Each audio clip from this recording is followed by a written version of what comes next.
মন্দিরে পুজো দিলেন, কেমন লাগছে? ফুলবাড়ি তো বহু পুরনো মন্দির, এখানে তো আগেও অনেকবার এসেছি। এটা তো নিজের নিজের বাড়ির মতন জায়গা।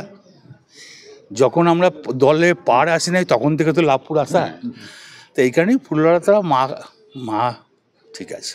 প্রার্থনা করলেন আজকে? সবারই কি গোটা বীরভূম জেলার মানুষ, লাভপুরের মানুষ, গোটা পশ্চিমবাংলার মানুষের সুখ চাইলাম।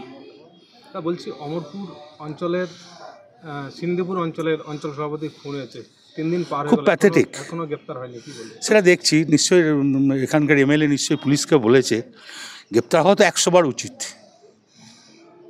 কার কারণে পুজো দিলেন দাদা? নিজের বাড়ির সম্বন্ধে পুজো দিলাম, মনে মনে গোটা পশ্চিমবাংলার মানুষের জন্য বললাম, বীরভূমের মানুষের জন্য বললাম, প্লাস মমতা ব্যানার্জি, অভিষেক ব্যানার্জি কতগুলো সিট পেয়েছে নটাই বিজেপি পেয়েছে। যেটা আমার জানা নাই।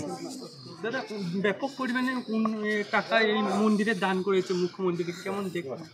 এটা ধরুন সবাই মিলে চাহিদা দিয়ে আমরা পেয়েছি।